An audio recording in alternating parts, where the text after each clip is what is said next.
Okay, so I am gonna attempt to show you how to use all the tools in Illustrator to do a Jasper Johns inspired piece.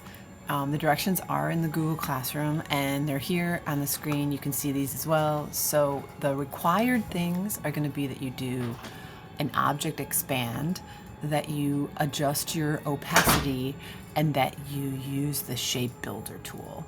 The align tool is optional, and a background is optional, and shapes in addition to your numbers and letters are also optional.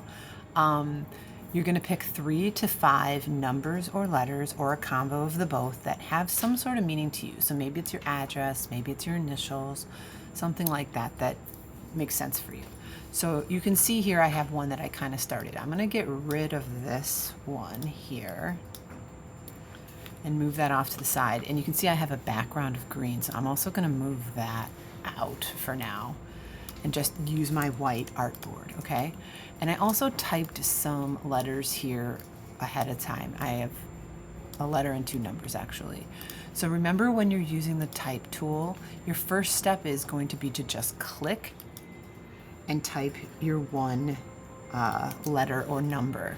Then you're going to stretch it bigger. And as it gets bigger, you'll start to see it's probably going to be pretty small at first. You also want to make sure you're using a good font for this. I'm using Impact, which is a good one because it's nice and bold. So you're welcome to use that one. But there are other ones you can use. You can also download fonts from 1001 free fonts or whatever font site works for you. So something that's bold, though, does tend to work better because there's more overlap of the characters. So I'm probably going to take this, well, I'll leave the W for now. But the next thing you want to do is you want to make sure that they are all the same scale. So I am going to grab all 4 of these just by dragging my black selection arrow over all 4. Going up here to my control bar, remember if that control bar is not on, you go to Window and Control and make sure there's a checkbox there. So I see that it's Impact, it's regular size, and I'm going to just set my font size to, I know this is huge, but I'm going to make sure they're all the same. I'm just going to go with something. I knew they were close to that, so I put it at 999 points. So now they're all the same. But interesting enough, look at how that skinny the 6 is versus the 5. So I can also grab them all, go into my character window and check my character settings here, and maybe my letter is stretched. It doesn't say that it's stretched, so I'm gonna just put that on 100%, and this should be on 100% as well, and everything else looks pretty good. I just want to make sure that these are both at 100%. So now my 5 and my 6 will lay on top of each other almost exactly, because the width is the same. The W is definitely going to be wider than the V, so we'll figure that out later. All right, next step, expand. So I'm going to grab all these, because you'll notice if I move over to the side here, and I'll zoom out, if I take my W and I keep trying to make it big, you notice it stops at some point. At a certain point, it just stops getting bigger. So what we need to do is we need to expand all of these letters and numbers. So I'm going to grab them all and I'm going to say Object Expand. That is how you do the Object Expand. And it'll pop up, what do you want to expand, object or fill? I'm going to say okay to both those. Notice now that they both have paths around them and they don't have lines underneath them anymore, so they're no longer type. I can't type or change those characters anymore. Okay, they're now shapes. And now what I'm going to do is I am going to make them all, keep them all the same size here, but I'm going to make them much bigger. So I'm holding Shift while I scale them up, and I want it to fill the entire artboard with this V.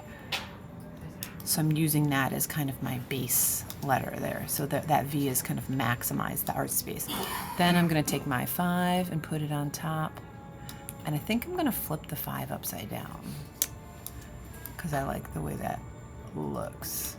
Then I'm going to take my 6 and put that over there. And then I'm going to take my W. Now my W is too big. So I can either decide maybe I don't want the W, or I could do something like this where I squish it in there. But I think I'm just gonna take the W out. I don't think I need it.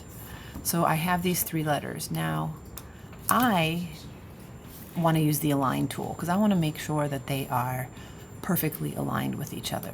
So I'm going to grab all of them, and then you notice that over here in my layers that all 3 are grabbed. I'm going to also select the V by clicking it again. And notice how the V makes a double outline show up on it. It's thicker. That means that I just told the computer that in the align window, which is over here, that V is now my key object, which means everything else will align to that key object. So again, I'm going to grab them all and then just select the V so it's my key object. It'll show up in your align panel. And now I'm just going to horizontal align to the center. You see how they moved a little bit there? And I'm also going to vertically align to the center. So everything's perfectly like snapped. And I'm going to hold shift and I'm just going to scale it down just a little tiny bit. Just so everything is in the artboard. Okay? So now I have all of those. Next thing I need to do is I want to adjust my opacity.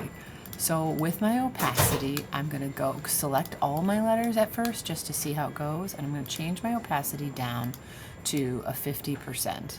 So I have 50% opacity, and now I can see through my letters and I can see those overlapping spots and places where I might want to make some adjustments.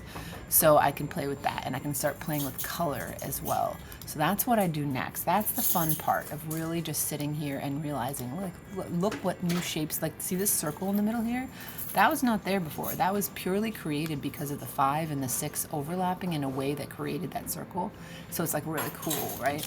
So like now I'm gonna take the V and I'm gonna play with the colors that I like and see what I like when they're overlapping and what kind of brings attention to itself and what doesn't and stuff like that. So I'm gonna go with some colors that I like, and I'm also gonna pick this last one here and do some sort of blue. So now I have like these 3 colors going on, and that also, like, look at how that changed what you see, what pops out to you. So that's already really looking cool, and that's just expanding and playing with opacity, and I did use the align. Then what I'm gonna do is I'm gonna take a darker background color and make sure that it's below in the layers, and see how that affects my colors as well, because like I like that. Some people might like the darker colors, some people might not. It's up to you, try it out. So I'm gonna lock that background color back there. And now what I'm gonna do is I'm gonna come in with the shape builder. So that's my final step. I'm gonna come through, I'm gonna grab everything with my black arrow, just so everything's selected, and you'll see how things start to line up on each other. Now this little moment right here of this little sliver that's showing up, not sure if I love that moment. Same thing with right here. You could in this moment go in with the white arrow and just make some tiny little adjustments with your pen tool to just kind of like tweak that so that that part might go away. It's really up to you, but I do want to see that you're paying attention to the details like that, you know? So once you've got that to the place where you like it, you're going to grab all the letters, and I'm going to use my shape builder tool. This is my final step. And when I use the shape builder tool, notice when I hover over, it's going to see all those different sections. So at this moment, I can do things like maybe I want to change this one because that's like a big color. So I'm going to click on it, and it's going to apply whatever color I have selected over here. So I'm going to double click on this and change it to something really just crazy bright, just so we can really see what's going to happen. And there you can see. So I'm going to go through now and just use my shape builder tool to just create some different emphasis points throughout this piece that are just to just break it up a little bit more, you know, so that it becomes a little bit more abstract. Let's pick a purple color, like a dark purple color, and maybe here. And I could even fill in these spots here where you normally would like see through. I can like fill those in with color as well. So there's all kinds of cool stuff you can do. Let me pick one more. I'm gonna do like a red. See what that looks like in the middle. Oh, it kind of looks like orange. I like it though. Okay, so then once you're like done, now you're gonna take way more time to do this than I did, right? But I'm just going through quickly. That's what you need to do. Then when you're done, don't forget that you're going to save 2 different ways. One is gonna be your regular save as, and save it to your Creative Cloud, and name it your last name, your first name, and Jasper Johns or JJ, okay? That's your first step. Then you're gonna go back File, Save As, and save it on your computer and put it in your Google Drive. And then you're gonna do the file export, Export As. And this is the moment in which you gotta be careful, because you wanna make sure that you save it with the right settings. So my first step is putting it where I want to save it. And in this case, I am gonna put it in my desktop, but you would put yours in your Google Drive. I'm gonna change the format to a JPEG, and I'm gonna make sure not to forget that it is use artboards. If you do not check that box, you're gonna have all this stuff that's on the outside also saved with your piece. And I don't want that, so just JPEGs. And then here you have to 100% not forget to pull your quality all the way over to maximum and your resolution to 300 ppi. And then say, okay. That's going to give you a non-compressed or minimally compressed JPEG that you can turn in. All right? And that is it.